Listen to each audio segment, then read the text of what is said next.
Olá pessoal, sejam bem-vindos aqui a mais uma aula nossa.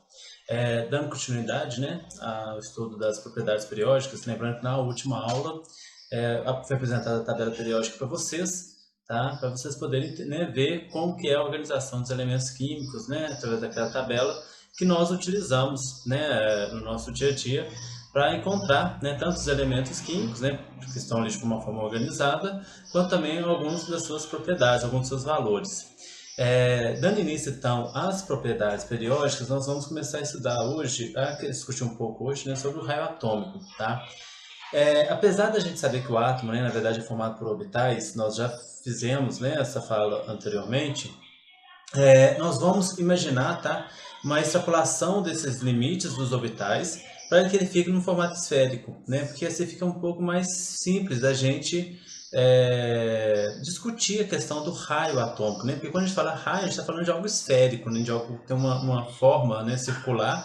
No caso aqui, né, como é algo tridimensional, então de algo esférico, né? No entanto, os orbitais, nem todos os orbitais, né, atômicos são esféricos, né? Somente o orbital S é esférico, os demais não são. Então, nós vamos fazer uma extrapolação, né? Então, imagine que eu tenho ali o orbital P, tá? E aí nós vamos extrapolar esse orbital P para toda uma região esférica ao redor do meu núcleo, né? O que daria aí um formato, né, semelhante ao modelo de Bohr, né, do átomo de Bohr. Para a gente poder, então, tentar discutir. Antes de entrar no raio atômico em si, vamos primeiro discutir um pouquinho o que é essa questão de ser periódico e não periódico, tá? Por que propriedade periódica? Nesse gráfico, né, aqui no canto, repare que isso é uma função que eu estou chamando de funções não periódicas, tá? Porque nem todos ali, né, têm o mesmo comportamento, né? Mas repare, ou seja, tem ali algo que é mais curvo, né? Tem um comportamento, uma função mais exponencial, outros às vezes um pouco mais, uma inclinação bem mais suave, às vezes um comportamento mais de parábola, né, que vai virar uma curva, às vezes um movimento mais retilíneo, né, mais linear, então enfim. Mas pega esse gráfico, tá? Repare que conforme, no caso é o gráfico de uma solubilidade, né, da solubilidade desses compostos em água, né, do nitrato de potássio, do cloreto de sódio, do cloreto de amônio, tá? Em água. Repare então que conforme aumenta a temperatura, essa solubilidade aumenta.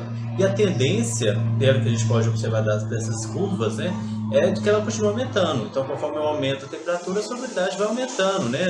Eu não tenho uma certa temperatura ali, essa solubilidade simplesmente cai. Aparentemente não, né? Até onde está mostrando essas curvas.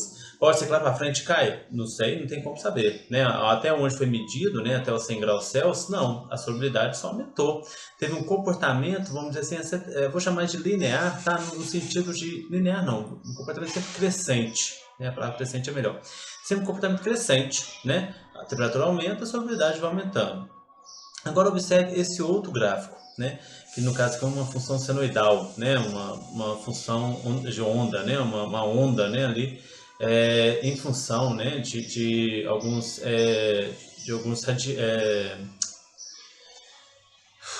em função do comprimento de uma esfera, tá? Embaixo são comprimentos de esferas, né? Circunferência, e conforme essa circunferência e tal vai aumentando, como que funciona a amplitude dessa minha função senoidal. Repare que eu tenho, então, momentos que ela está em cima, momentos que ela está embaixo, né? Tem hora que ela está lá em 1, de repente já vai para -1, volta para 1, vai para -1, volta para 1. Ou seja, ela tem um comportamento de períodos, né? O que é isso? É como se eu pudesse pegar ela e dividir em períodos, né? Repare que esse mesmo período ele repete ao longo de todo o comportamento dessa função, né? Então a função ela tem uma determinada faixa dela que vai se repetir, vai repetindo, né? Por isso a gente diz que ela é uma função periódica, né? Porque ela é feita por períodos que são semelhantes entre si, nesse caso são idênticos entre si, tá? Quando a gente pega uma função, uma propriedade, né, de alguma propriedade química, no caso aqui o raio, né, ou no caso uma propriedade periódica, tá, dos elementos químicos, nesse caso aqui está o gráfico justamente do raio atômico, repare que ela se assemelha um pouco, ela se assemelha mais à minha função periódica do que a uma função não periódica. Repare que eu tenho, né, aqui um dado que está mais alto, depois cai, depois volta lá para cima, vem caindo, vem diminuindo, né? sobe de novo, cai novamente e assim por diante, né? Ou seja, um comportamento que tem mais a ver com uma função periódica do que uma função não periódica, tá? Mesmo que às vezes, não é o caso do raio, que a gente não tem muitas seções do raio, mas mesmo que essa propriedade periódica, as propriedades periódicas não vamos estudar, tem às vezes alguma exceção ali no meio dessa periodicidade, né? Eu vou no todo, né, no geral, características desse gráfico tem mais a ver com uma função periódica do que não periódica, tá? E aí, o que é interessante é que, mas aí, Pedro, esse aumento, né, essa queda e de repente aumenta também de forma aleatória dentro da tabela periódica? Não, ela respeita os períodos da minha tabela periódica. Então, quando eu pego esses dois pontinhos que estão no início aqui da curva do número atômico, a gente está falando dos primeiros elementos que o hidrogênio e o hélio. Então, o hidrogênio começa com um raio um pouco maior que o hélio, cai para o hélio. Aí volta lá para o lítio está lá em cima. Aí vem diminuindo até chegar no neônio. Aí volta a subir lá no sódio e vem descendo novamente até o argônio. E assim sucessivamente, ou seja, respeita os períodos da minha tabela periódica. Por isso que eu vou ter aqui algumas, né, curvas, vamos dizer assim, que tem muito mais bolinhas, né? Por quê? Porque tem muito mais elementos, né? A gente tem alguns períodos da tabela periódica que tem mais elementos que outros, né? Outros períodos. Então respeita os próprios períodos, né? Que são as linhas lá da minha tabela periódica. Por isso, então, né, por isso que a tabela é periódica, né? Porque ela tem certos períodos, né? Que são essas linhas, né? Nós chamamos as linhas de períodos. E as propriedades periódicas meio que respeitam esses períodos, eles seguem os períodos, não seguem necessariamente o número atômico dos elementos químicos, tá? E aí, para a gente discutir também, de uma forma geral, todas as propriedades periódicas, nós temos que lembrar do conceito de carga nuclear efetiva. Isso também já foi falado numa aula anterior, se não se lembra, por favor, volta lá e dá uma olhada. Carga nuclear efetiva é a resultante das cargas que o meu elétron sente, né, quando aprisionado dentro da estrutura de um átomo. Quando o elétron está dentro de uma estrutura atômica, né, como na figura que está tentando representar, ele sente forças de atrações em relação ao núcleo, né, porque o núcleo é positivo, o elétron é negativo, então tem uma força de atração. E sente forças de repulsão com os demais elétrons. Então os elétrons são todos negativos, então é claro que há uma energia de repulsão entre eles. Quando eu pego, é lógico que se o meu elétron está preso dentro dessa estrutura nuclear, a carga nuclear é mais forte do que essas forças de repulsão, né? A força de atração está sendo mais forte que a de repulsão, por isso que o meu elétron ainda está preso ali, né, dentro da minha estrutura. No entanto, quando a gente faz essa diferença entre essas forças de atração realizada pelo meu núcleo e das forças de repulsão realizadas pelos demais elétrons que tem dentro da minha estrutura atômica, eu chego a uma força resultante que nós chamamos de carga nuclear efetiva. Essa carga nuclear efetiva vai ser essencial para a gente poder entender todas as propriedades periódicas, tá? Como, por exemplo, o raio atômico, que é o que a gente vai discutir hoje. Por quê? Repare então, que o que mantém esse elétron preso à minha estrutura atômica é essa carga nuclear efetiva. Logo, se eu aumento essa carga nuclear efetiva, o meu elétron tende a ficar mais próximo do meu núcleo. Se ele está mais próximo, o raio, a distância então entre esse meu núcleo e esse elétron mais externo que eu estou analisando, vai diminuir, né? Então ele vai ficar menor. Se eu aumento a carga, se eu diminuo a carga nuclear efetiva sobre esse elétron mais externo, ele vai ficar menos preso ao meu núcleo, logo ele vai estar mais distante do meu núcleo, né? Ou seja, quanto mais forte for, quanto maior for a carga nuclear efetiva, mais próximo do meu núcleo, meu elétron mais externo está, e quanto menor for a carga nuclear efetiva, mais distante do meu núcleo, o meu elétron mais externo vai estar, né? Como que eu posso afetar essa carga nuclear efetiva? Eu posso afetar a partir da variação do número atômico entre um elemento e outro, né? Então, quando eu pego de um elemento para outro e aumento, né? Se eu estou mudando de um elemento para outro, é claro que eu estou mudando o seu número atômico, né? Então, eu estou aumentando, estou variando a quantidade de carga positiva que tem no núcleo, tá? Então, quando eu faço isso, eu estou alterando essa carga nuclear efetiva sentido para esse elétron. Pedro, mas quando eu passo de um elemento para outro, eu aumento o número de prótons, mas eu também aumento o número de elétrons, ou seja, eu também aumento a quantidade de repulsão que esse elétron está sentindo. Sim, só que esse efeito de repulsão, que nós inclusive chamamos de efeito de blindagem, ele não é igual ao efeito de atração, né? Não é assim, para um próton que atrai, eu tenho um elétron que repele na mesma intensidade. Até porque, se fosse na mesma intensidade, eles se anulariam e aí eu não teria elétrons a mais, né, ali dentro daquela estrutura. Tá? Essa efetibilidade, ela é um fator proporcional, ela é apenas uma fração, ela repele, né, ela blinda apenas uma fração dessa carga nuclear. Então, quando eu aumento um próton de um elemento para outro, e aumento também um elétron, esse elétron adicional ele vai blindar apenas uma fração dessa carga nuclear que foi adicionada, tá? E não de uma forma, né, não na proporção de 1 para 1. Por isso, então, sempre que eu vario de um elemento para outro, eu estou aumentando a carga nuclear efetiva sobre o elétron mais externo desse elemento, tá? E aí ele vai tender a ficar menor.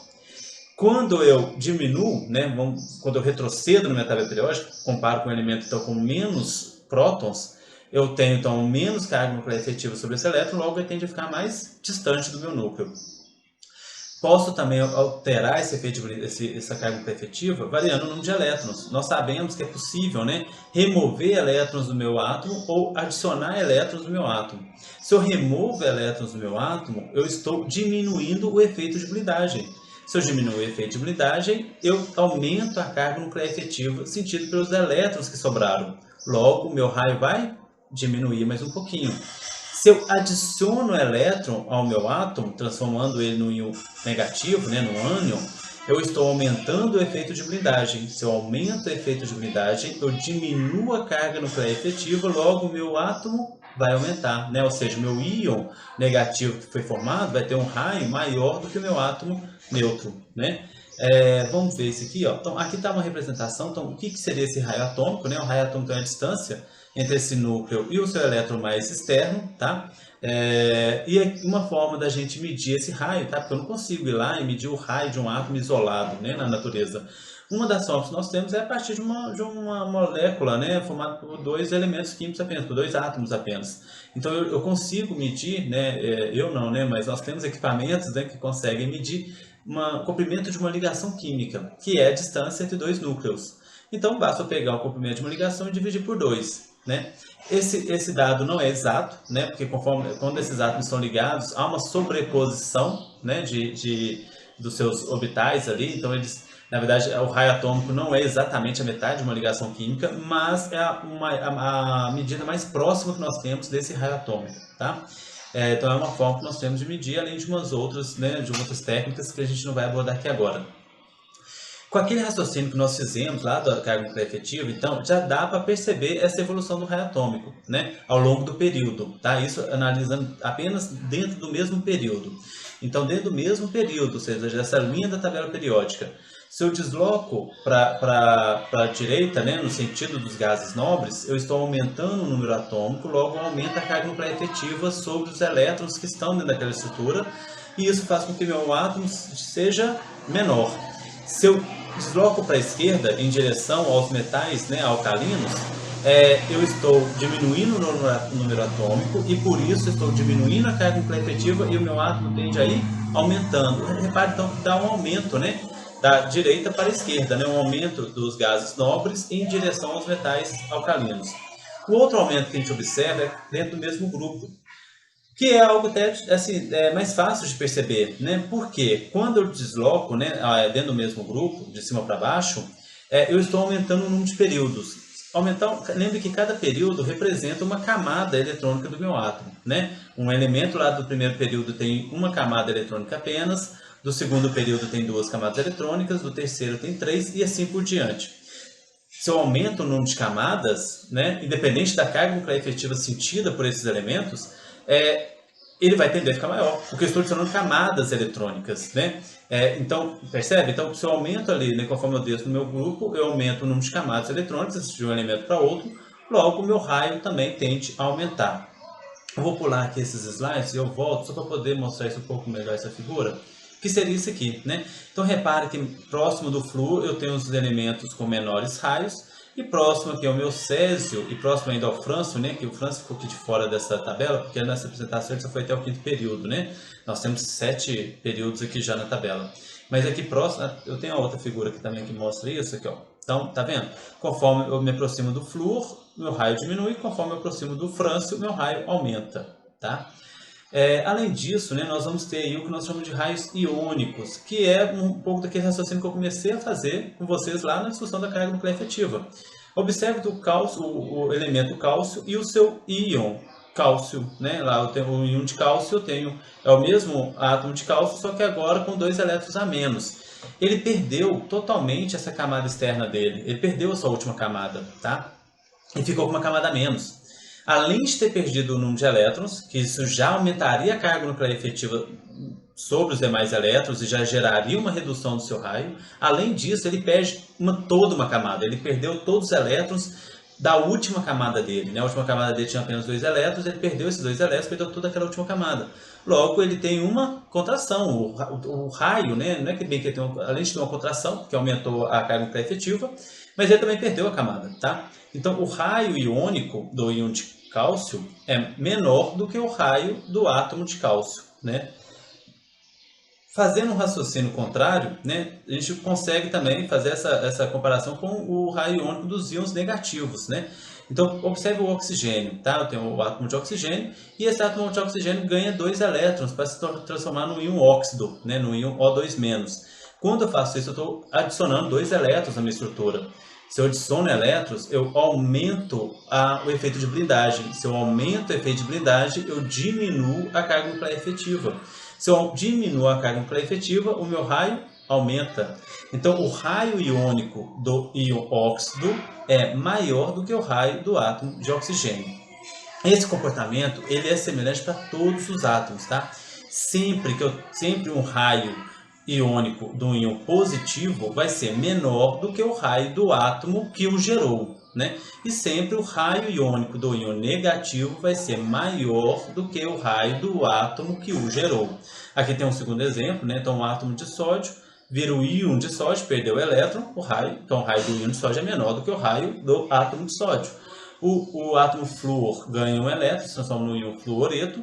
Então, como ele ganha um elétron, o raio dele aumenta, né? E fica, então, o íon fluoreto tem um raio maior do que o átomo de flúor, tá? Pessoal, com relação a raio, é isso, né? Espero que tenha ajudado um pouco, ok? Dê uma lida no material e a gente volta a discutir no nosso atendimento, beleza? Até a próxima!